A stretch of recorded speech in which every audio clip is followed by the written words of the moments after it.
So, it's just you. You might even say you're solo. So, let's talk Solo.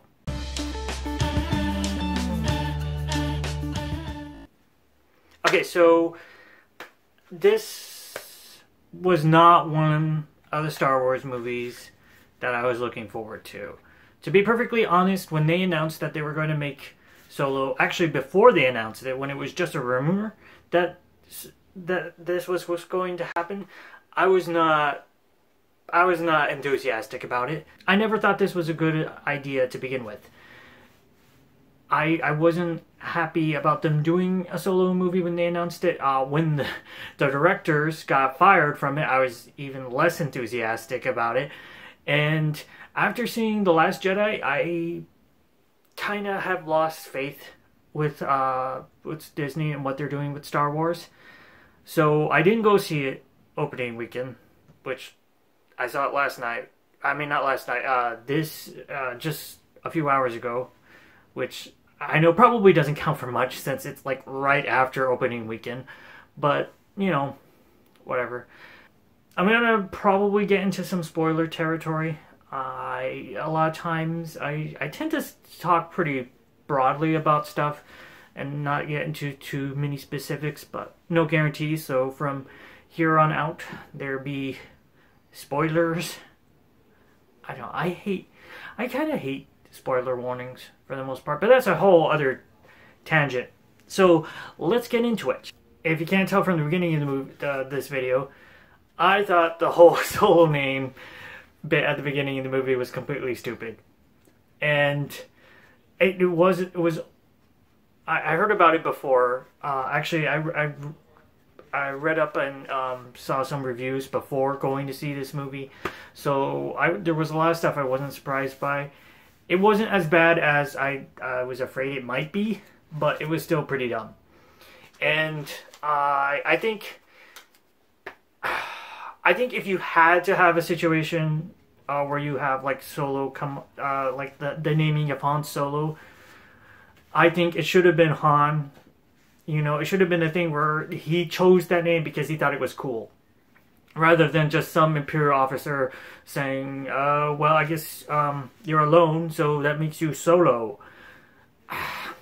It wasn't as badly done as I thought it might be, just from like hearing it described by people. Because like the thing in my mind was like almost like a Saturday Night Live skit of saying, you know, levels of quality, and it was, you know, it wasn't that. It was still bad. Okay, so in general, I like this movie. I like parts of this movie. I think. I'm not gonna say I liked all of it, but there are definitely parts I liked. I enjoyed watching it for the most part. I'd say that. I think if I hadn't seen it till later, I'd still enjoy it, and it's not a movie I would recommend even hardcore Star Wars fans run out and see, because it's just, I don't know if it's just Disney releasing so many Star Wars films so quickly now, but it just feels like another one in so many different ways. It's like a packaged up with elements of the first Star Wars, Rogue One, and other stuff mixed in there, and it feels somewhat manufactured and not organic. In general, I felt this movie had a lot of pacing issues. And sort of in terms of I think just in how Hollywood movies are compared to how they used to be, and especially with these big blockbusters, compared to A New Hope, it's just the pacing is out of control. It's too fast. And this was an issue with the beginning with like The Force Awakens, and then it's also repeated with especially The Last Jedi. The Rogue One also had pacing issues. I feel like the filmmakers try to pack in a lot of stuff, and and then it feels like the studio tells them, okay, we love it, it's great, but we want you to shave off like 30 minutes. And so everything, I don't know, it's hard to describe, but like the pacing just feels rushed from the beginning. And I would say especially the first third of this film doesn't really work because of the pacing. It just, you don't get a chance to really familiarize yourself with the characters until like later in the movie.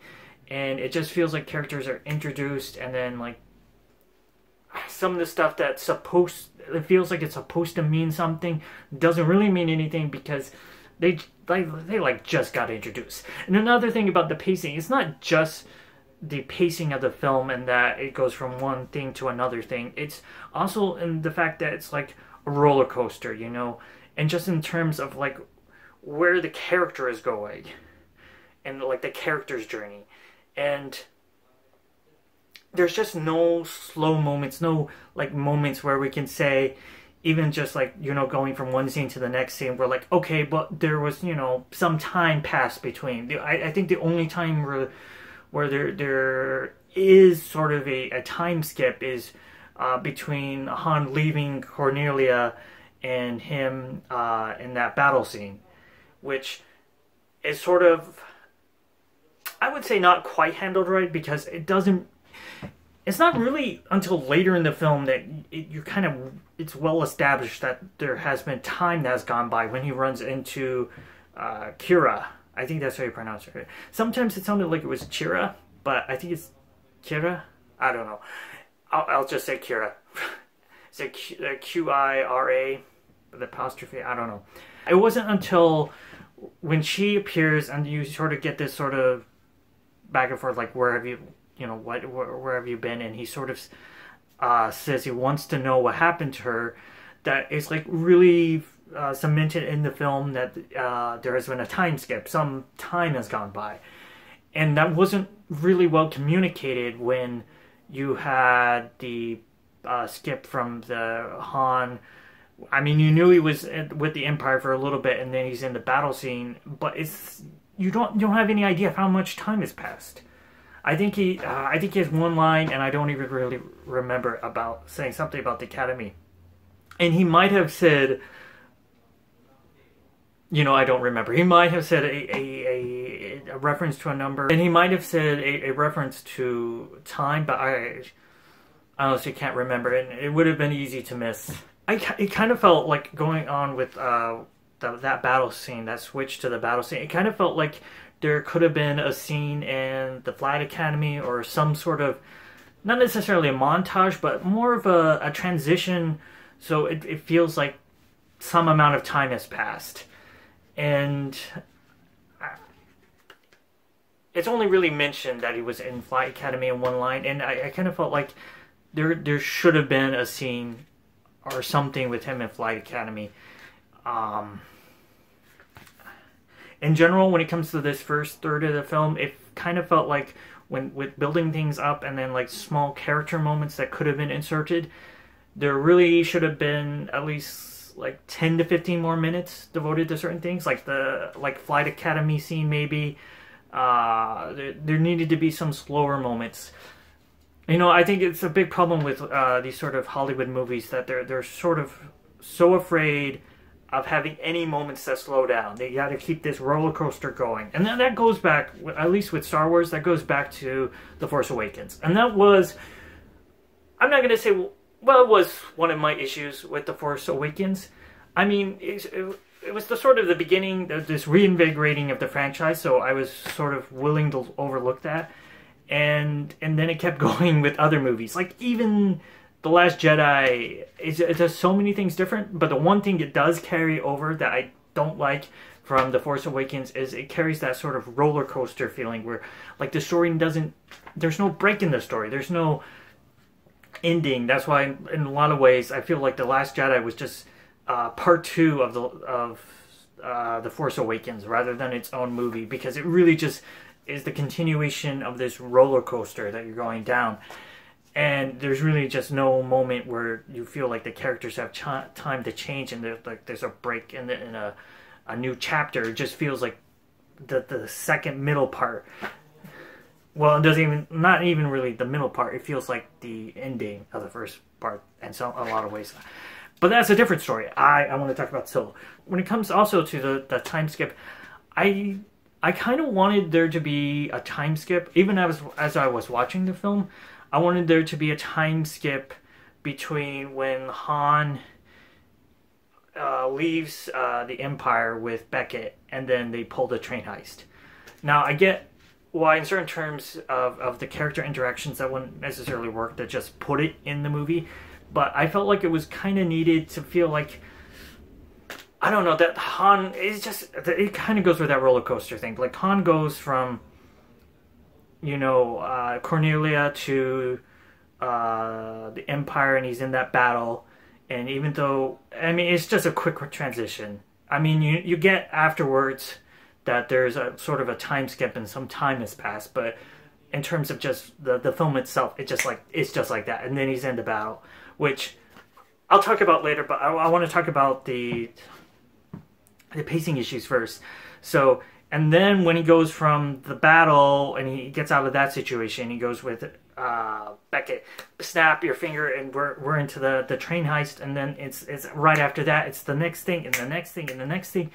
And so you can see just how with the character, it just, there's really no time sorry, I got this. You can see how with the character, there's really no time to develop, or I don't know. It's just, it's so, I don't know why they're so afraid of breaks. I think it would have been interesting if you did have a little bit of a break, if Han had been with that crew for maybe, not like a huge amount of time, maybe like a year or less than a year, and you know, maybe they've done some like small stuff, nothing to the point to where he thought he could have gotten enough money and left. And I'm just, you know, thinking in my head about how that might have changed the script and stuff, because the one thing you have, Val, Tandy Newton's characters is sort of distrustful of them because they just picked them up.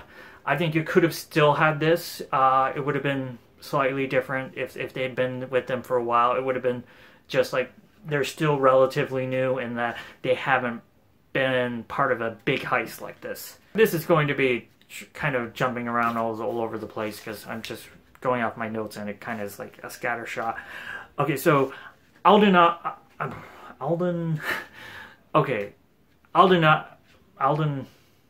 Ehrenreich. I know how to say his name. I thought he was okay. He was okay. I don't know. It was just okay. Like I think that sums up my feelings on him as Solo. I didn't hate him. I didn't love him. He wasn't as good as Harrison Ford. Watching the film, I know I felt like there were only a couple moments that I felt like a little bit off at the beginning, like and then the rest of it, I kind of just accepted him, not necessarily as the same character as Solo and A New Hope, but as just the character in the film. And I think for me, that for how I watch films, and I'm okay with accepting a new actor in that role, even though I feel like it doesn't match up with A New Hope, really. It's just, this is a different take on Solo, and in a lot of ways, I kind of like probably am thinking of it as its own different pocket universe, or not really. I'm not even.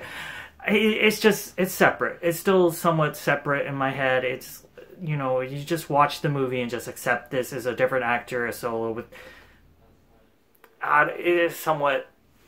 It's nothing that's like totally different about his take, but it's nothing that really matches up. He's not doing I didn't feel like, to me, like he was doing an impersonation, but it didn't feel like he was matching up with Harrison Ford Solo either. But either way, it was okay. It was just okay. You know, he didn't make the movie for me. I think, You know, which is a big problem with a movie that's called Solo. I think you needed an actor that was going to make it like, wow, this is Solo. Okay, now we accept this. And he didn't do that for me. You know, he didn't ruin the movie, but it was okay. Donald Glover as Lando Calrissian. So, I think he was the actor I was most looking forward to. And I have to say, I think he did a good job, but it was not the standout performance. It wasn't a standout performance in this movie. Like, I thought it was going to be in some ways. Well, yeah, it wasn't a standout performance. It was good, but I liked him as Lando. There's a lot of things with this movie. It's like, but I thought, yeah, my thoughts are kind of all over the place, and I'm making noise with this paper, and I'll try not to do that. It was, yeah, he was good. I thought he was good, but it wasn't a standout role. And if Disney is thinking about making a Lando, maybe, but there's nothing in this film that makes me say, like, yes, we need more of that guy. Back when I was talking about the war scenes, I thought that was really cool, different take on the Empire that we haven't gotten before, especially with all the mud. It's just sort of a different face we've never seen of sort of, because I think before we've always just seen like officers and stormtroopers, and that's it. And this is sort of like a nice view of like even under that you have all these other people, which is of course what some street kid from Cornelia would end up in. It was like just in the mud with all these. I don't know if they have an official name. They probably do. It's probably some official name. Maybe Mud Trooper. I don't know. I'm not gonna look it up on Wikipedia because I have better things to do. But I did kind of think, I think they mentioned like the stormtroopers at some point, and I thought afterwards it would have been neat if we could have seen some sort of contrast between them and like the stormtroopers. I don't know if it would have been able to work it in, but I had the thought it would have been cool if we could have seen like stormtroopers come in, and these are like, compared to like Han and all these people in the battle, they're nothing. They're like, the stormtroopers come in and they just wipe out the resistance or whatever. It would have been a nice way for like the battle to end that way. Like, you know, you have this whole battle going on, a struggle, and people dying, and then the stormtroopers just come in and just, that's the end of the opposition. But oh well. I just thought it would have been a kind of neat thing. Okay, so other characters. I thought, okay, Tandy Newton as well. I didn't really know anything about this character. In the preview, she was just like, I think, one shot. And I read beforehand about how she was sort of underutilized in this movie. And they weren't kidding. She's like there, and then bam, she's got. And her death makes no sense. I also read about that before. And I have to say, it doesn't make any sense at all. So she's an outlaw. She's with them. And, you know, she's Beckett's partner, and she's like ahead on the track, and I get why she did what she did. Well, like in terms of, you know, how it works with what they were doing on the train heist. So she needed to blow up the bridge so that, yeah, I don't actually get quite what they were doing there. I get how it works in the end where like it blows up and the rest of the train goes off the track and then they fly off with the one part. I don't quite understand how why that would be part of the plan. You know, it would seem more like they were just going to uncouple the train and then fly off with it. So I don't get why she needed to blow it up.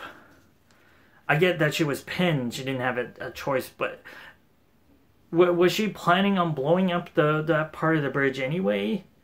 Well, maybe to like stop the pursuers. I don't know. It's just one of those things that's not really communicated very well, and it doesn't work for me. It didn't work. We didn't have enough time to care about that character, and it didn't really seem to have much effect on the rest of the characters. So I don't even remember the character's name, but the four-armed guy's death was more impactful for me, because like at least you have like, you know, Han's right there, and there's like, this is sort of crazy, and you get to see some sort of reaction, and yeah. And then you go from that into like the ending reveal of the movie, when we get to see who Enfys Nest is, who I don't know why, I don't know why this was in the movie at all. Okay, so this masked character, Enfys Nest, because we have to have a masked cool character in Star Wars, turns out, I guess, to be the daughter of Val and I guess Beckett? I don't know, it was never really outright said. I'm assuming she's Beckett's daughter. I don't really know. And it was sort of stupid. The whole ending with the rebels was kind of lame. I thought, for one thing, you have Han helping out rebels before New Hope, which we didn't really need, and the whole reveal was kind of like, okay, so what does that mean? It doesn't. Oh, it turns out it doesn't really mean anything other than she's a rebel. Which, yeah, we that really should have just gotten cut at some point. I think, really the whole part with them revealing themselves to be rebels and it turning out to be good because he gives the stuff to them, and it's so great. And yeah, I would have cut all of that out. Maybe have Enfys Nest. I don't know. Don't even do a reveal. They're just some guys, and then do some other thing where he just yeah, I don't know. Okay, but yeah, and yeah, I have to say that whole plot I was not a big fan of. Moving on. Okay, the droid L337.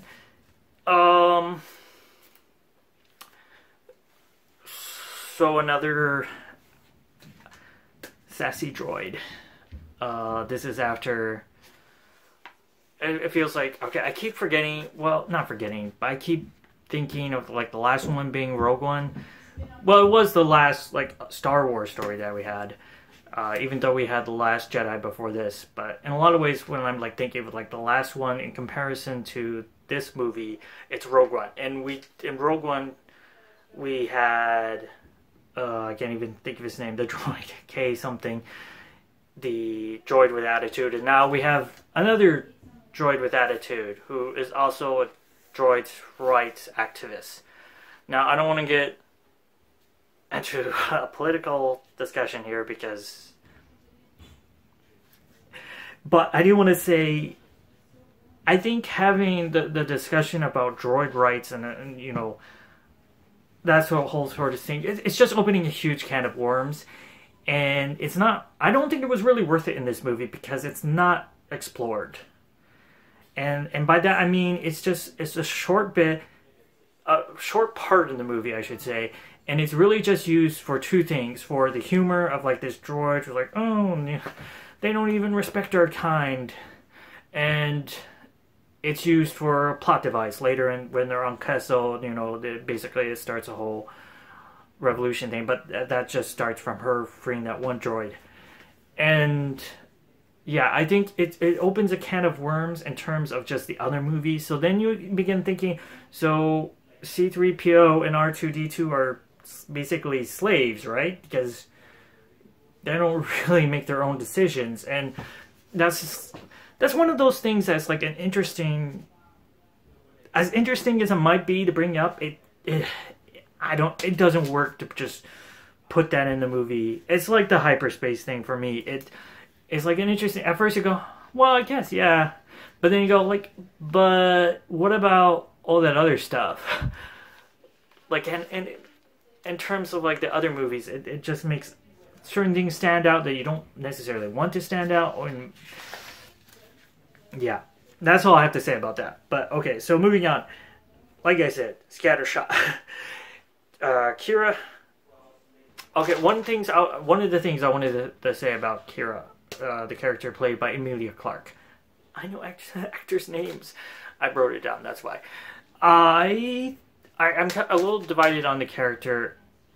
Even as I was watching the film, I thought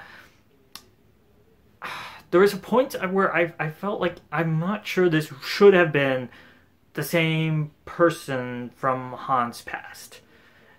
And that the scene, okay, so like at the beginning of the film, Han's whole motivation after he gets off Cornelia is to go back to Cornelia. He says that. And then he runs into Kira, and then his motivation basically, well, it doesn't even really change. It loses it, and then it's to be with Kira, which was sort of his main motivation to begin with.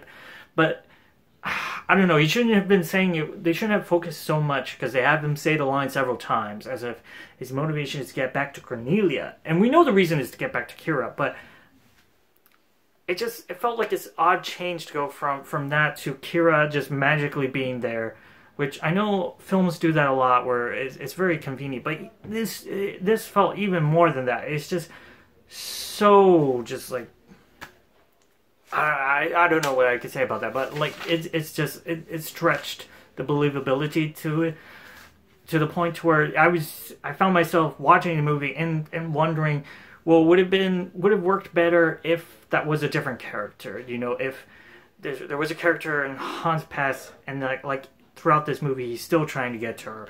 And I mean, obviously, to do that sort of thing, you would have had to like rework the whole character, the whole script, in certain ways, or at least, especially, you would have to rework that character, Kira, and the way she's in that movie, and you would have had to rework the ending with Han, because you would still have to resolve that. But I think there's could have been a way to do it.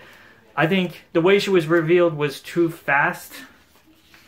Maybe if you held off, but I don't know. That's like a script rewriting thing, and that's just maybe something I could get into some other time, but not right now. So the last thing, I'm going to talk about the Darth Maul reveal. So I knew about this going in, because I didn't really care about this movie, so I was willing to watch the spoiler reviews and talk. I think I read about like something about Darth Maul before the movie came out.